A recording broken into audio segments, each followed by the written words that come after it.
नमस्ते दर्शकबिनहरू, हजुरहरूलाई हाम्रो यस युट्युब च्यानलमा स्वागत छ। आज म हजुरहरूलाई 5 मिनेटभित्रमा आफैले घरमा कसरी आकर्षक बोन्साई तयार गर्न सकिन्छ भनेर यो छोटो भिडियो लिएर आएको छु। अब कति पनि ढिला नगरिकन आउनुहोस् सुरु गरौँ आजको यस भिडियो। सर्वप्रथम त हामीले बोन्साई बनाउनको लागि एउटा उपयुक्त खालको बोन्साईको बिरुवा चयन गर्नुपर्दछ। जस्तै हाम्रो बर, पिपल, बगेनभिलिया यस्तै गरी अरू विभिन्न बिरुवाहरूबाट चाहिँ हामीले बोन्साईहरू तयार गर्न सक्छौँ। र यस्ता बिरुवाहरूमध्ये कुनै एउटा बिरुवा यदि हजुरले आफ्नो वरिपरि फेला पार्नुभयो भने त्यसको तलसम्मकै जरा अनि कि मूल जरा नै पर्ने गरेर ट्याप रुट नै आउने गरेर हजुरले त्यो बिरुवालाई उखाल्नु पर्दछ। अब पालो बोन्साईको पट मिक्सरको। बोन्साईको पट मिक्सर बनाउन एकदमै सरल तरिका भन्छु। यसको लागि हामीलाई मल चाहिन्छ, यो भर्मी कम्पोस्ट, यसै गरी हाम्रो गार्डन सोइल अथवा माटो, र हामीलाई बालुवा आवश्यक पर्दछ। मैले 1 भाग बालुवा, 1 भाग भर्मी कम्पोस्ट मल र 2 भाग माटो प्रयोग गर्छु। अब हामीलाई आवश्यक पर्छ बोन्साई पट। मैले यो पहेँलो रङको पट लिएको छु र यो पटको तलपट्टि पानीको निकासको लागि मैले पाल बनाएको छु, ड्रेनेज होलहरू। यसपछि अब हामीले जुन यो पट मिक्सर भनिएको छ, यो पट मिक्सरलाई राम्रोसँग सम्मिश्रण बनाउनु पर्दछ, एक अर्कामा मिसाउनु पर्दछ। हामीलाई आवश्यकता त पर्दैन, त्यही पनि यदि हजुरसँग छ भने यसमा अर्ग्यानिक मलहरू र अन्य मलहरू मिसाउन सक्नुहुन्छ, जसले चाहिँ बोन्साईलाई छिटो हुर्किनलाई मद्दत पुर्याउँदछ। पट मिक्सर तयार भइसकेपछि अब हामीले बोन्साई पटमा चाहिँ यस सम्मिश्रणलाई राख्नु पर्दछ र हामीले राखिसकेपछि अब जब यो पट आधी भरिन्छ, आधी भरिसकेपछि अब हामीले त्यसमा बिरुवालाई अटाउन मिल्ने एउटा सानो खालको खाडल त्यसमा बनाइन्छ। र एउटा कुरा के ख्याल गर्नुपर्छ भन्दाखेरि जुन हामीले बिरुवा उखाल्दाखेरि ल्याएको माटो छ जरासँग टाँसिएको, यो सम्पूर्ण माटोलाई यदि हामीले यो नयाँ बोन्साई पटमा राख्न सकियो भने बिरुवालाई सर्नको लागि त्यति नै सरलता र बिरुवा अझै राम्रोसँग सर्छ।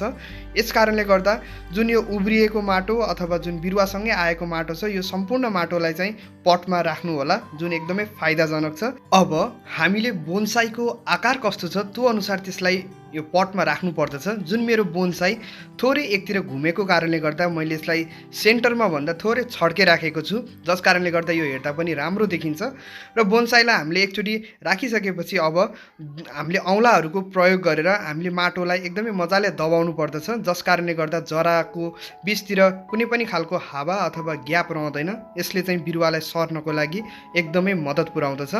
अब यसरी बिरुवालाई एक ठाउँमा फिक्स गरिसकेपछि अब हामीले बाँकी रहेको पटमा माटो राख्नु पर्दछ र माटो राखेर हामीले त्यस पटलाई भर्नु पर्दछ।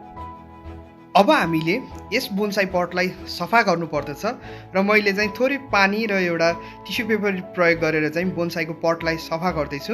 र यसरी सफा गरिसकेपछि अब एउटा कुरा के ख्याल गर्नुपर्छ भन्दा बोन्साईको जुन माथिको बिरुवा हुन्छ त्यो बिरुवामा माटोहरू टाँसिन सकेको हुन्छ। यस कारणले गर्दा एउटा भिजेको टिस्यु पेपर लिएर हामीले त्यसको पातहरूलाई सफा गर्नुपर्दछ।